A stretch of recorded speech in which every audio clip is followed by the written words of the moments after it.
ပြည်သက်ကြီးများအားလုံးပဲမင်္ဂလာပါရှင်။ကျမတို့ရဲ့ဒါနာရော channel မှာပြည်သက်ကြီးတို့ပြန်လည်ပြီးတော့မှကြိုဆိုလိုက်ပါတယ်ရှင်။ကျမဒီနေ့ပြည်သက်ကြီးတို့ထပ်မံပြီးတော့တင်ဆက်ပေးဖို့အတွက်ရွေးချယ်ထားတဲ့ဖြစ်ရမှန်ကြောင်းလေးရတော့အီတလီနိုင်ငံဗင်နစ်မြို့ရဲ့နီးမှာတည်ရှိတဲ့အိုဘက်ကလီယာကျွန်းကြောင်ပဲဖြစ်ပါတယ်။ဒါကကမ္ဘာပေါ်မှာတရေ6ဆုံးနဲ့လူဝဲမခံဆုံးနေရာတစ်ခုဖြစ်သတ်မှတ်ခြင်းခံထားရပြီးတော့ကျိန်စာတဲ့တဲ့ကျွန်းလိုလည်းလူသိများလာပါတယ်။14ရာစုကနေ18ရာစုအတွင်းဥရောပမှာပလိတ်ယောဂပြင်းထန်စွာဖြစ်ပွားခဲ့စဉ်ကဘေးနဲ့အစိုးရကယောဂကူးစက်ခံရတဲ့သူတွေကိုဒီကျုံးမော်ပို့ဆောင်ပြီးတော့တီးတန့်ခွဲထားခဲ့ပါတယ်။ယောဂလက္ခဏာအနှဲငယ်ပြယုံနေတဲ့လူတွေကိုဒီကျုံးမော်ပို့ဆောင်ပြီးတော့တေဆုံးသွားသူတွေရဲ့အလောင်းတွေနဲ့အတူအဆုလိုက်ပြုံလိုက်မီးရှို့ပစ်ခဲ့ကြပါတယ်။ကျွမ်းကျင်သူတွေရဲ့ခံမှန်းချက်အရတော့ဒီကျုံးရမြေသား90ရာခိုင်နှုန်းကလူသေးတွေကိုမီးရှို့ထားတဲ့ပြာလေးနဲ့ဖွဲ့စည်းထားပဲဖြစ်ပါတယ်။ဒီနေ့ဒီတိုင်းငါးဖမ်းသမားတွေကကျုံးအနီးမှာငါးဖမ်းရင်းနဲ့လူရိုးစုတွေကိုမကြာခဏဆယ်ယူမိလေရှိပါတယ်။1922ခုနှစ်မှာတော့ဒီကျုံးပေါ်မှာစိတ်တဆဆေးရုံတစ်ခုတည်ဆောက်ခဲ့ပါသေးတယ်။ဆေးရုံမှာရှိတဲ့လူနာတွေကညာဘက်တင်မှာပလိတ်ယောဂနဲ့သေဆုံးသွားတဲ့သူတွေရဲ့ဝိညာဉ်တွေကို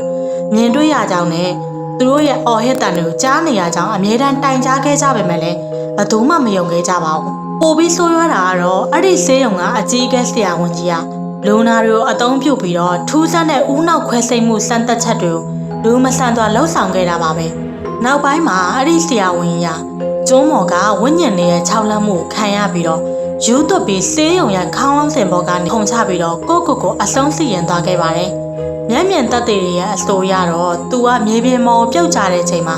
မြေကြီးတွေကနေမြို့ကိုးတွေထွက်လာပြီးတော့သူ့ရဲ့နောက်ဆုံးထွက်သက်ကိုဝါမြို့သွားခဲ့တယ်လို့ဆိုကြပါတယ်။ဒီကျုံးကိုလာရောက်စူးစမ်းတဲ့ဝိညာဉ်မုတ်ဆိုးတွေနဲ့ခရီးသွားတချို့ကတော့အောက်ပါအရာတွေကိုကြုံတွေ့ခဲ့ရတယ်လို့ပြောကြပါတယ်။ကျုံးမော်ကိုခြေချလိုက်တာနဲ့လူတိုင်းက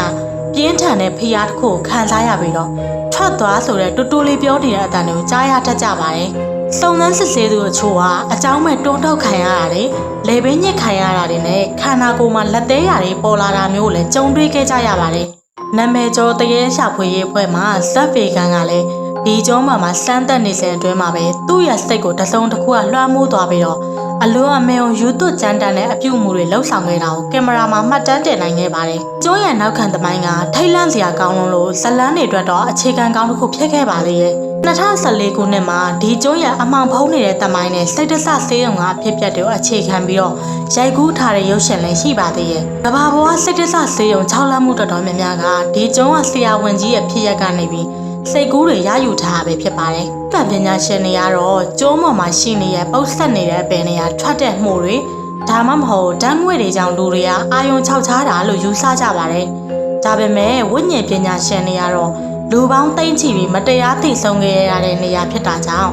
ဒီကျုံးမှာမကောင်းဆိုးဝါးစွမ်းရည်တွေစီးဆင်းနေတဲ့တကားဝတစ်ခုဖြစ်နေပြီလို့ယုံကြည်ကြပါတယ်။လက်ရှိမှာတော့အီတလီအစိုးရကဒီကျုံးကိုလူဝင်ထွက်ပိတ်ပင်ထားပါတယ်။ခရီးသွားတွေကိုလည်းကျုံးအနည်းကိုကတ်ခွင့်မပြုပါဘူး။ဒါပေမဲ့တရားမဝင်ခိုးဝင်သူတချို့ကတော့ကျုံးမှာအခုထိပလိတ်ယောဂဝေဒနာတွေရဲ့ညီးတွားတန်တွေကိုကြားနေရသေးပဲလို့ကျိန်ဆိုပြောတတ်ကြပါတယ်။ဗင်းနစ်မြို့ရဲ့လှပတဲ့ရေပြင်အောက်မှာဒီကျုံးစိုးကတော့အခုထိသွေးဆုပ်ဖို့ကောင်တကောင်လိုတိတ်ဆိတ်စွာစောင့်ကြိုနေတော့မှာပဲ။ဟုတ်ကဲ့ပါရှင်ဒီနေ့ရဲ့ဇလန်းလေးကတော့ဒီလောက်ပဲဆုံးသက်ချင်ပါရှင်။နောက်တစ်နေ့မှလည်းဒီလိုမျိုးထူးဆန်းဖြစ်စဉ်တွေမှုခင်းတဲ့မျိုးစုံနဲ့ရိုးရနတ်သမိုင်းတွေကိုလည်းထပ်မံရှာဖွေပြီးတော့တင်ဆက်ပေးသွားအောင်ပါမို့လို့ကျမတို့ရဲ့ channel လေးကို like and subscribe လေးလုပ်သွားပြီးတော့စောင့်မျှော်ကြည့်ရှုပေးကြပါအောင်လို့တောင်းဆိုချင်ပါတယ်ရှင်။အားပေးနှက်ဆင်ခဲ့ကြတဲ့ပရိသတ်တယောက်ချင်းစီတောင်ထူးပဲကျေးဇူးတင်ရှိပါတယ်ရှင်။ပရိသတ်ကြီးများအားလုံးစိတ်ချမ်းသာခြင်းကိုယ်ကြီးချမ်းသာခြင်းနဲ့ပြည့်စုံပြီးတော့လူဝင်ဆန္ဒရအားလုံးလည်းပြည့်ဝကြပါစေရှင်။